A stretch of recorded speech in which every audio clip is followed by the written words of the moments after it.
So, John, I understand that you not only have the Link's Awakening remake on Nintendo Switch, but that you've played it, what, 2 or 3 times by now? You're right, so I finished the Game Boy version last week, the original DX version, and then I went on to the remake on Switch, and now I'm halfway through a Hero Mode playthrough as well. Wow, wait, well that's our first new feature revealed here, so there you go, guys. So I've actually been playing the game myself, not quite as much as you have, John, but I'm most of the way through. Unfortunately, we can't talk about most of the game yet. We can talk about, I think, the first third-ish, maybe, I think? Is that alright, John? Up until, I believe, Animal Village? That's right, so the first 3 dungeons and then Animal Village, and that's kind of the cutoff point for us. Okay, so we're going to be giving more of our overall impressions here. We're not going to get into too many granular specifics, especially later on, because we can't. So of course, stay tuned for our full review, for our full impressions. But John, I guess starting off, just give us a quick overview of your overall thoughts on the game in a general sense. Alright, it's kind of tough because this is a remake of a Game Boy game. And when you take that kind of design philosophy and put it on a modern console, it's gonna feel a bit jarring, because it is very much one-to-one. And so I guess the real thing is it kind of highlights what Link's Awakening is like as a game without the Game Boy's limitations.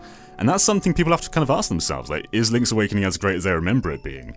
We'll get into that more in the review, of course. But one big thing that got in my way when revisiting the Game Boy version was how much menu navigation you do. It did not try and limit how often you open the menu. There are rooms in dungeons where you need like the power bracelet and Rock's Feather and your sword, whereas the remake of course doesn't have that because you can, the sword is permanently on the B button, as is the shield. The shield's always on the R button. Pegasus boots are always on the ZL button. So it's great to have like better access to your inventory at all times. And in fact, in the first 3 dungeons, you barely ever open that menu.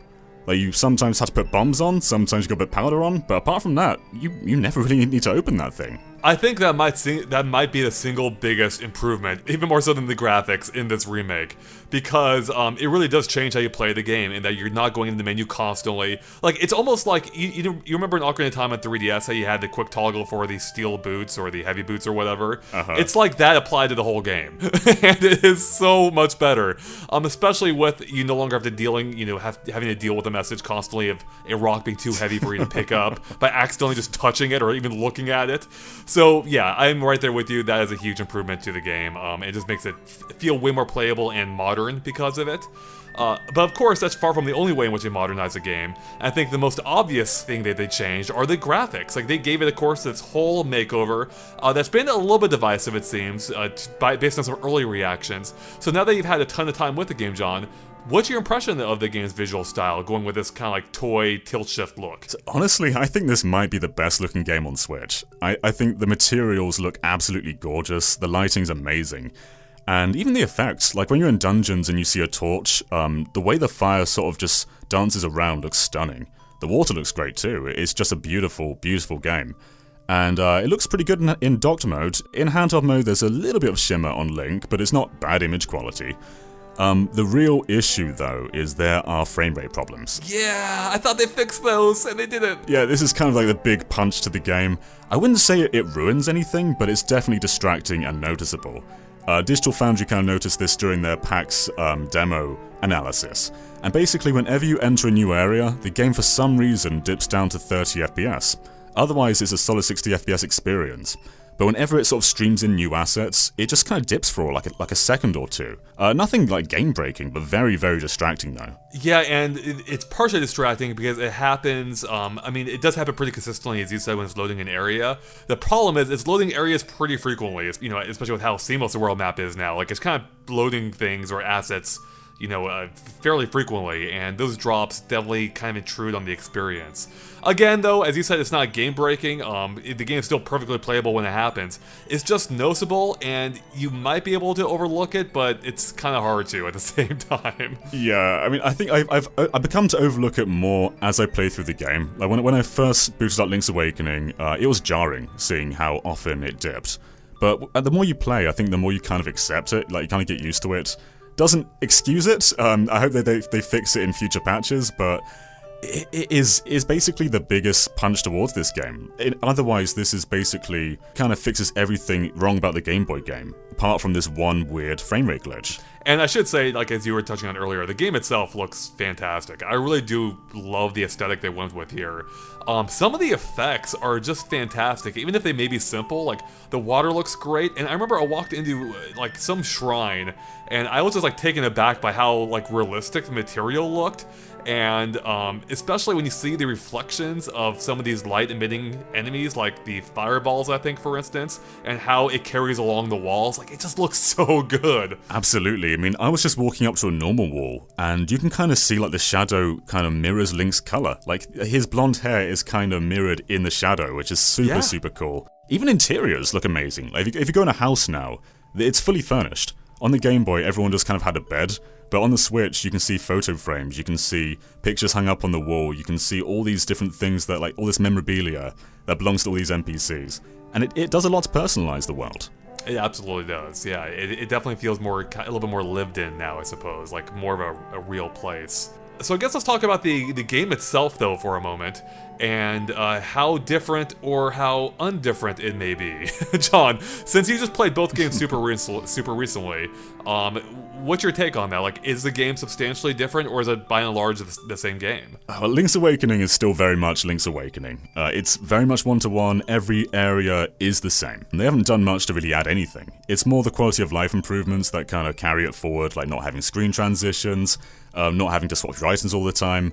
But they have made some changes, like most notably the mini-games. So the crane game, for instance, basically on the Game Boy, it was just to get that Yoshi doll. You could get some rupees, but that's it. That's all you could really do in that crane game. Whereas now on Switch, not only can you get the Yoshi doll, but there are multiple heart pieces to get, because this version of the game has more heart pieces. And there's also some figurines you can get too. So basically all the Mario enemies from this game, like the Goomba, and even like a Chain Chomp or anything like that, you can get those in the crane game now. So they've done a lot to flesh out the extra pieces of the game, and just kind of give it like more of a adventurous post-game feel, which the Game Boy was lacking. That crane game too has kind of a physics component to it now as well, where the object that it grabs can actually fall out of the crane as it's moving, which is kind of a weird but fun little touch that they added there. I love that it doesn't reset either. Like once you pick something up, if you drop it, you can go back and get it. And some of those figurines are quite hard to get to. Like the Boo is rounded, which is very hard to pick up with the crane. So if it drops, you can just kind of like keep attempting. As long as you have enough rupees, you can keep attempting to go and get it. What do you think about how the game feels overall in terms of the controls? Because what's interesting is, even though the game is made entirely of 3D assets now, it still maintains the same 8-way directional controls of the original game. And here's something odd, by the way, that bugged me a little bit. Despite it having 8-way controls, you can't use the D-pad. You have to use the analog stick, and that bugged me so I mean, not that much, but like, there were times when I would switch to the D-pad just naturally because it felt like it should be the thing to do, and it didn't do anything. It does absolutely nothing in this game. Aside from that, though, I thought the controls actually handled well, but since you've played more than I have, I wanted to get your take on this. That is weird, because I don't think the D-pad does anything. Like nothing. Yeah, it isn't like a quick... There's no quick menu in there. The D-pad just doesn't do anything in this game. I will say, though, the 8-button inputs bothered me when demoing it, but getting a full hands-on, I think it kind of makes sense. That the world was designed to be moved in 8 directions. That said, I'm not entirely sure if adding more directions would have broken it, but it isn't like a detriment to the game, for me at least. There is some analog movement, like if you tilt the stick forward very slowly, Link will move kind of slowly, but apart from that, there's really no benefit to analog movement. I will say that one quirk aside, I think the game actually handles quite fine, or even quite well. I don't know how much like they actually modernized Link's actual movement itself, but it feels good here. Like, it feels almost like he just feels like he has like this good weight to him and like a sense of momentum at times, like when you're jumping or dashing, for instance, or combining those two things. And a good point about dashing as well was because there's no screen transitions anymore, you can dash for a really long time. Like, you can dash as long as you don't hit a wall, you can dash constantly. Whereas on Game Boy, your dash would break every single time the screen scrolled. So you can definitely navigate this world a lot faster. And another part about navigation as well is there are more warp points in this version. On the Game Boy, if you remember, basically there are these warp points scattered around the world, and you'd have to like repeatedly fall into them to get where you want to go, because there was no menu. Whereas on the Switch there is a menu, so when you go in these warp points you can select where you want to go to. So you don't just continuously have to fall in and out of these warp points to get where you want to go, and there are more of them. So it's definitely a lot more friendly to get around, which I really appreciate, but it also does kind of make the world feel a bit smaller though. Yeah, that's kind of the odd thing, and that's the thing I'm still not fully sure how I feel about. Like, I'll have to return to the original Game Boy version to be sure. Because one of the biggest but more subtle changes, I think, is the fact that this is a seamless world now. You can travel wherever you want, for the most part, without any screen transitions, excepting in dungeons where they did retain those. And it's kind of cool on the one hand, like, it's kind of neat to see and understand the geography of this world now, because you can now see how things connect, like, in ways that I would have never processed on the original Game Boy version, because even that game's map didn't do a great job of showing, like, how things are laid out relative to each other. Whereas here now, you can see, like, the village is, like, right next to, you know, like, it borders the beach, basically. It also borders the mysterious woods or lost woods or whatever, like, just above. But as part of that, I do think it loses a little something for a couple of reasons. One, like, it's kind of weird to be, like, in the town, and you can see enemies trying to get at you from the forest, but they can't because the trees are in the way, and it kind of, like, takes away from the atmosphere of the town a little bit. And as part of that, too, there were times where I think having that greater scope, that greater field of vision now, kind of comes at the expense of some of the atmosphere, too, even beyond what I just said. For instance, in the original game, when you encountered a shrine, they were usually kind of like they were usually in the corner of the screen. So it kind of felt like there was more to it. Like, there wasn't, but kind of felt like it could go on for a while. And this applies to almost any area, like the forest or, you know, any number of sections. But on the Switch version, when you, like, reach a shrine, it's like, oh, that's just a really tiny building. You can see all around it in every direction.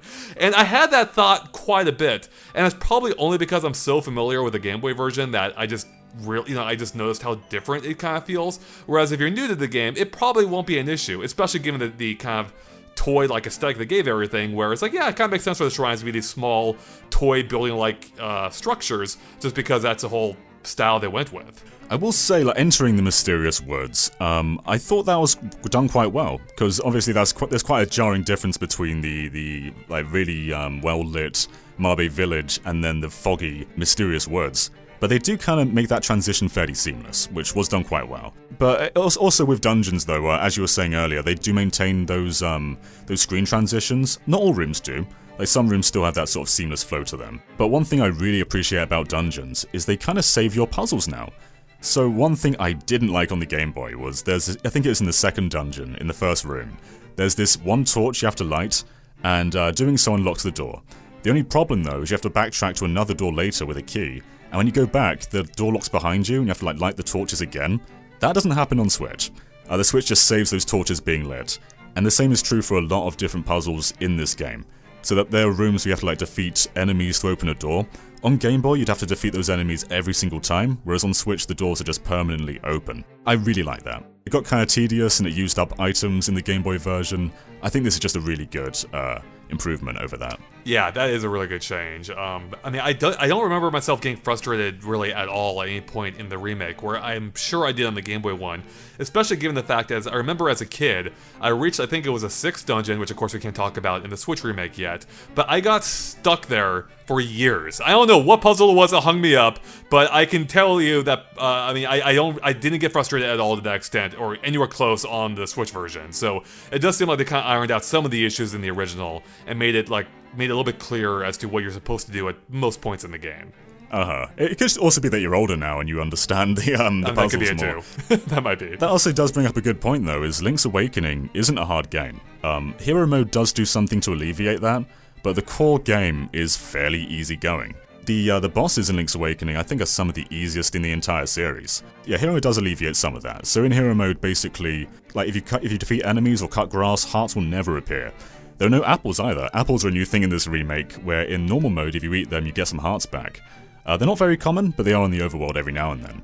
They're not in hero mode. And you have to bash into trees to shake them loose, which I appreciate. Right, yeah. It's actually kind of like Breath of the Wild, I guess, like just eating apples to redo your health. Yeah. But yeah, hero mode doesn't have any of that, so the only way to heal in hero mode is to either get a fairy in a bottle, and fairies are rarer in hero mode because mini-bosses don't drop them, and the only other way is really to get a heart container, or just to like visit a great fairy. So while that does make the game a bit more challenging, it's kind of like an artificial challenge, because the base game is still as easy as it ever was. Yeah, I don't think I've died yet at all in my playthrough, unless I count fairy deaths, but they've resurrected me, so I don't think that counts. Whereas I do recall, again, I'm pretty sure I died in the Game Boy version a lot more, but that may just be a function of me getting better now, or maybe the game actually just is easier. with how with some of the tweaks they've made. For instance, I know in the Game Boy version, I would purposely not always equip the items I should have had at that point, just because accessing the inventory was so annoying, and you would have to do it constantly to make sure you always had the best weapon for the situation. Whereas now, you always pretty much have the thing you need equipped. So that might be a slight side effect too of that system, where you are properly equipped now, making it so you can tackle enemies a little bit easier than before. Right, because in the Game Boy version, they'd often ask you not to have your sword equipped. There'd be elements where you have to have your Pegasus boots and your Rock's Feather out, and use them in tandem. And by doing that, you're kind of defenseless. And I remember one point in the second dungeon, you've got to use the power bracelet, and you also need Rock's Feather. So the power bracelet basically picks things up, Rock's Feather makes you jump. So at that point, you don't have your sword equipped, and it's always asking you to basically just surrender offensive stuff just to be able to use items. So yeah, in that respect, I think the Switch version's a lot more easygoing, because you always have access to basically everything at once.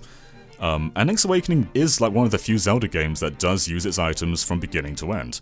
Like, think about Twilight Princess, the spinner comes in, you never use that again. Yep. I think the only item in Link's Awakening that you never really use again is the shovel. Everything else is used.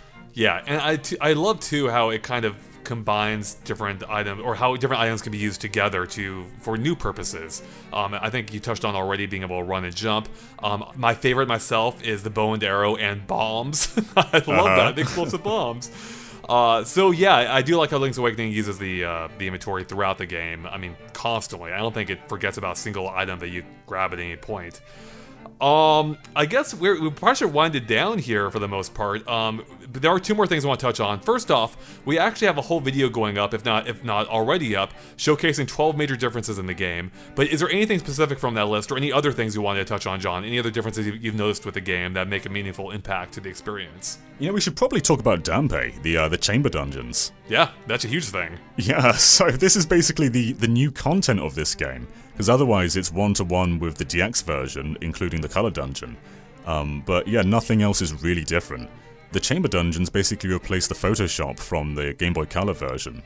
And it's kind of like a Zelda Maker, except not really. It's more of a Zelda rearranger, I guess. Happy home designer, happy home redesigner. I guess it's more like that, yeah. So as you go through the game and you finish dungeons, you basically unlock panels of those rooms. So you can then take those rooms from dungeons you've played and rearrange them in this sort of dungeon rearranger. And Dampe will give you these sort of restrictions to what you can and can't do. So you'll say something like, I want a dungeon with some stairs in, or I want a dungeon that fills this heart shape. So you basically kind of rearrange rooms to his specifications. There's also a free building mode, but I'm not entirely sure how much value there is to this mode, especially as you can't really share them. The only way to share your levels is to put them on an amiibo, and then have someone scan your amiibo in on their version of the game, which is super, super weird. Yeah, I played around with it briefly. I made a single dungeon with it, I guess in the tutorial that they gave you. And I didn't not like it. Like, I thought it was an interesting concept. It reminded me just a little bit of Skyward Sword, I think the final temple in it, where you had to rearrange parts of it to make a path through. That's a little bit how like this works, except you're using parts of the dungeons you've already explored, as you said, and playing them down onto this map or onto this grid, and then you play through it yourself. I just don't know if I fully get it. Like, I'm not quite sure why I want to do this beyond what I already have, and even then, as I said, I didn't dislike it. Like, it was kind of alright, but even then though, it feels like a pretty abrupt break from the rest of the game. Like, it feels like it doesn't feel really connected to the rest of the experience, and it really does stand out. And not just because Dampe's here for some random reason, which I don't get. Why is it Dampe? I hate that. I hate that so much. Like, this is one of the few Zelda games that has no recurring characters. It's just this island of just weird people who have never been in a Zelda game before. And then there's Dampe. Like, what are you doing? Link's never met him before. No. This is a different Link than the Link that actually does meet him. It doesn't make any sense on any level. There is a reason to do it, though. Doing these chamber dungeons does net you rewards, so it gets you. There's some seashells in here. There's a piece of heart in here.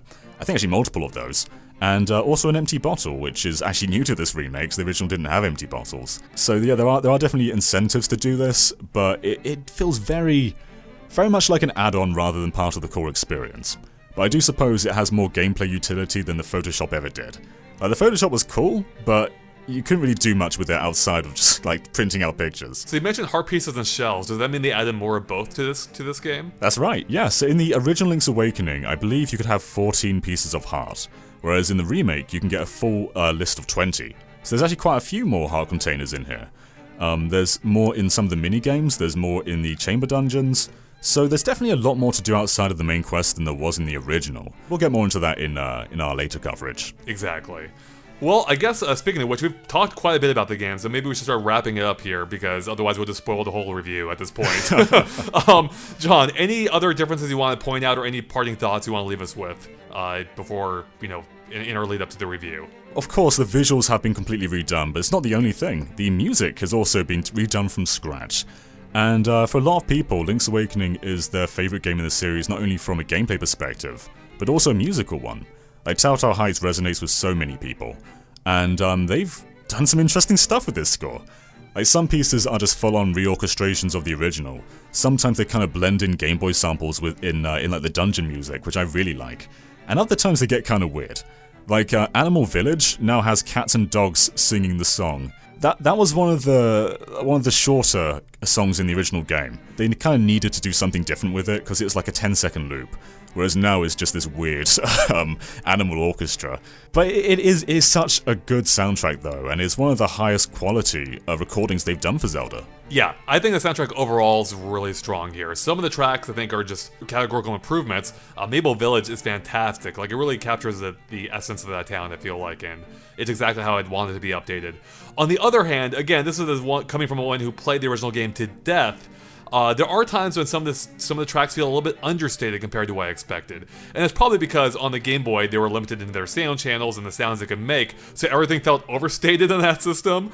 So that might be why it's standing out to me now. So if you don't have that prior experience, that may not be an issue for you. But overall, like, the music is pretty great across the board at the very least. Yeah, I guess the only real complaints you can have about this remake is it's more of a refinement of Link's Awakening rather than a reimagining of Link's Awakening. It doesn't do a whole lot to deviate from the original, even from a musical perspective. Like, these are the same tracks, they've just updated them to modern standards. Same is true for the gameplay, same is true for the visuals. So if you didn't like Link's Awakening before, I don't think this is going to fix that for you.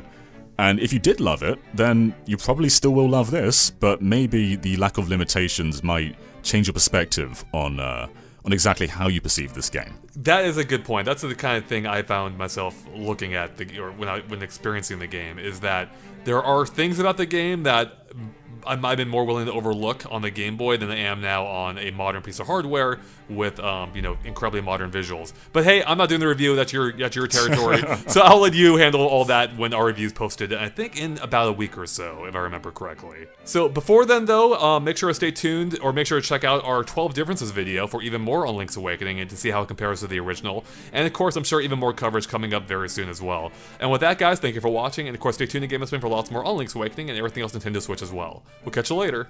Bye.